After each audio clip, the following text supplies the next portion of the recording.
देखो, अगर आपको अपनी लाइफ में खुश रहना है तो आप लोगों को एक चीज़ हमेशा ध्यान रखना है और अपने दिमाग पे ये चीज़ को फिट करके रखना है कि there is no happiness without any hard work. हम अपनी डेली लाइफ में ही इसको क्रिएट करके देख सकते हैं कि अगर हम कुछ एक्टिविटीज़ में इन्वॉल्व रहते हैं तो हमारा माइंड रहता है वो एक एक्टिव वे में काम करता है, फ्रेश मूड रहता है, माइंड सेट हमारा एक क्रिएट हो जाता है कि अगर हमने सुबह से ये चीज़ परफॉर्म कर ली तो हमको पूरे दिन अपना एक डे शेड्यूल जो रहता है वो हम फिक्स कर लेते हैं। यानी कि चीज़ों को करने की कंसिस्टेंसी हमारे अंदर आ जाती है कि अगर मैंने एक चीज़ को आज किया है तो वही फर्दर हम उसी चीज़ में इन्वॉल्व रहेंगे, उसी चीज़ को करेंगे। वहीं अगर आप सुबह से अपना दिमाग ख़राब कर लेते हैं, किसी और काम में इंडल्ज कर लेते हैं, सोशल मीडिया को यूज़ कर लेते हैं या फिर किसी ऐसी एक्टिविटी में इन्वॉल्व हो जाते हैं, family pressure, family issues, family की दिक्कतें, ये सारी चीज़ों में अगर आप घुस जाते हैं तो आपका पूरा जो डे शेड्यूल रहता है वो ख़राब हो जाता है। इसीलिए अगर आपको अपनी लाइफ को चेंज करना है, अपने आप को चेंज करना है तो दिस इज़ वेरी इंपॉर्टेंट कि आपको सबसे पहले हर एक सिचुएशंस को साइड में रखते हुए अपने ऊपर काम करना है। अगर आपको खाने से रिलेटेड चीज़ पे फोकस करना है, अगर आपको अपनी हेल्थ से रिलेटेड चीज़ पे फोकस करना है, स्किन से रिलेटेड चीज़ पे,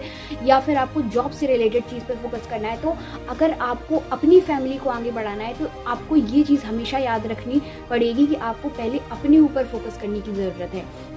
आसपास के लोग क्या कहते हैं, आसपास के लोग क्या कर रहे हैं, किस तरीके की गाड़ी में घूम रहे हैं, किस तरीके की उनकी लाइफस्टाइल है, ये सारी चीज़ अगर आप अपने दिमाग से निकाल के सिर्फ एक चीज़ पे फोकस करोगे कि मेरी क्या रिक्वायरमेंट्स है, मुझे अपनी लाइफ में कितना आगे बढ़ना है, मुझे अपनी लाइफ में क्या क्या चीज़ें चाहिए, मुझे क्या क्या नई फैसिलिटीज़ चाहिए, मुझे किस डेस्टिनेशन पर घूमना है, मुझे इंटरनेशनल ट्रिप्स करनी है, अगर आपके दिमाग में ये सारी चीज़ें चल रही हैं और आप उस पर जीरो इन्वेस्टमेंट के साथ काम कर रहे हो तो इसको सोचने से नहीं, इसको करने से चीज़ें चेंज होगी। आपको आपका जो आज एक्शन रहेगा उस पे अगर आप अच्छे से काम करते हो तो आपको फ्यूचर में वही सारी फैसिलिटीज़ प्रोवाइड हो जाएंगी जो आज आप एक कमरे में बैठ के, एक छोटे से कमरे में बैठ के सोच रहे हो, वो सारी चीज़ आपको प्रोवाइड हो सकती हैं अगर आप उन पे सिर्फ सोचने की जगह उन पे काम करना भी आज ही से शुरू कर दोगे।